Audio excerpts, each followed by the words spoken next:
The morning call begins right now. The joint force of the group of La force conjointe du groupe des 5 de la région du Sahel, le G5, pourrait se diriger vers une expansion. Lors du récent sommet du G7, le président du bloc régional, Roch Marc Christian Kaboré, a demandé une aide internationale accrue pour faire face à l'insécurité croissante dans la région et pour renforcer financièrement la force créée il y a près de 5 ans, mais qui lutte encore pour être réellement opérationnelle.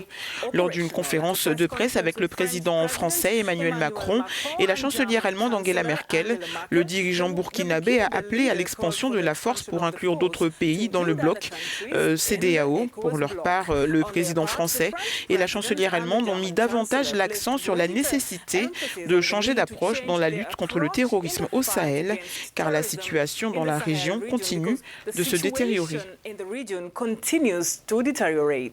Et bien évidemment, Linette, avec l'annonce de ce partenariat selon un porte-parole d'Oxfam, regrette que la France et l'Allemagne n'aient pris aucun engagement nouveau pour lutter contre la pauvreté et les inégalités dans la région du Sahel, ni même mobiliser leurs partenaires du G7. Seulement 1% de l'aide publique au développement des pays du G7 va au Sahel. Alors, qu'est-ce qui va changer avec cette annonce pour cette région du continent en proie à la menace terroriste après ce sommet de Biarritz? Cette question, nous allons la poser, Linette, à Joseph Léa Unkalwo. Il est expert en questions sécuritaires. Exactement, Ruth. Et nous sommes donc avec Joseph Léa Unkalwo Ngula, expert en sécurité qui nous rejoint depuis Paris, la capitale française. Joseph, merci d'avoir accepté de nous parler.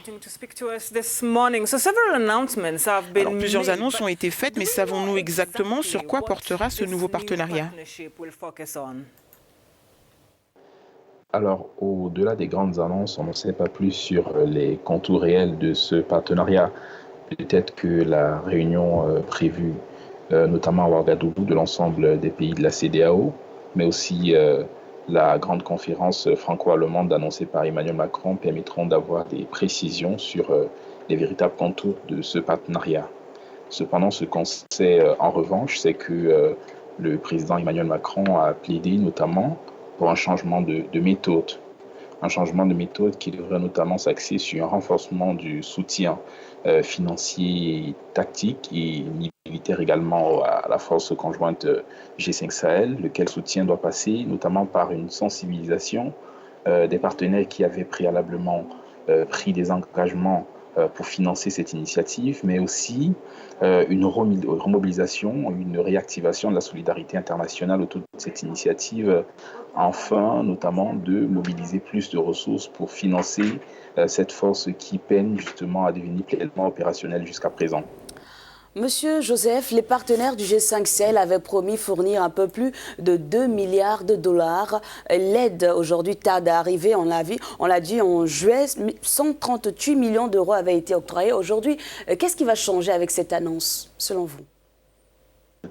Aujourd'hui, l'initiative qui est lancée par Emmanuel Macron et Angela Merkel au niveau du G5 Sahel vise notamment à aller au-delà de ces partenaires traditionnels qui avaient pris des engagements parce que jusqu'à présent, ils sont très peu à s'être véritablement mobilisés pour soutenir cette initiative. Et donc, à travers le mécanisme de l'Alliance Sahel, qui a vocation notamment à coordonner les efforts des partenaires internationaux pour une plus grande solidarité, notamment sur la situation qui prévaut dans le Sahel. Emmanuel Macron et la chancelière Angela Merkel entendent toucher au-delà de ses partenaires habituels, les partenaires du G7, mais aussi l'ensemble des acteurs et des bailleurs internationaux qui peuvent contribuer à ces efforts.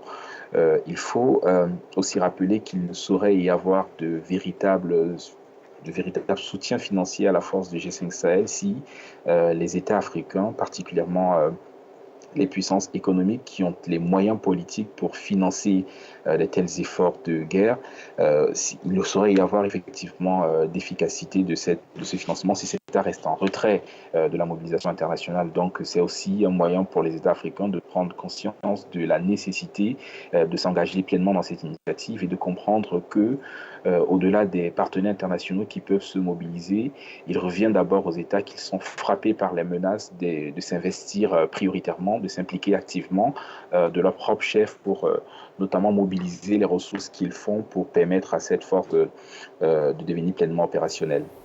And Joseph, what about Qu'en est-il de la crise libyenne qui est indissociable de l'insécurité dans le Sahel, mais rien ne semble avancer de ce côté-là? What is being done to this end? La dégradation du climat sécuritaire enregistré aujourd'hui, liée notamment aux affrontements ou à la résurgence des affrontements entre le camp du maréchal Khalifa Haftar et du Premier ministre Fayez al-Sarraj, ne peut qu'envenimer la situation et exacerber notamment l'ancrage des groupes terroristes dans le Sahel. Donc il y a une nécessité à trouver une solution en Libye, à permettre à contraindre les différents acteurs à abandonner les armes pour renouer avec le processus politique qui était conduit sous l'égide des Nations Unies. Et c'est la raison pour laquelle l'une des grandes annonces de ce G7, c'est notamment l'organisation de 2 conférences. Une première au niveau international qui sera placée sous l'égide des Nations Unies et qui a vocation à rassembler l'ensemble des acteurs internationaux qui sont de près ou de loin impliqués dans le conflit libyen, parce qu'on a effectivement en présence dans le conflit libyen 2 acteurs majeurs qui ont des soutiens internationaux différents. Et puis une autre conférence qui prendra la forme d'un dialogue interlibyen qui va permettre aux Libyens de discuter notamment sur les voies, les moyens, les réformes engagées, notamment pour sortir le pays de la spirale de violence dans laquelle il est ancré. Et ce dialogue sera notamment placé sous l'égide de l'Union africaine. Donc il y a un partage de rôle qui a été acté, ou du moins proposé par Emmanuel Macron et la chancelière Angela Merkel. Monsieur Joseph, on a parlé de la Libye, on va terminer comme on a commencé en parlant du G5 Sahel. Aujourd'hui, cette force du G5 Sahel est reconnue sur le chapitre 7 des Nations Unies. Est-ce que c'est quelque chose qui va changer, quelque chose pour cette force ou encore pour le président Marc Christian Kaboré? Je pense que l'enjeu pour le président Kaboré, c'est de répondre à une préoccupation majeure qui a été soulevée par l'ensemble des pays qui participent à cette initiative commune.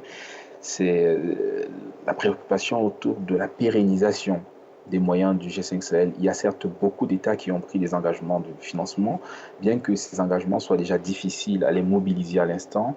Il y a également des questions qui se posent sur la capacité de cet État ou de cette initiative à entretenir ce mécanisme de financement de façon pérenne.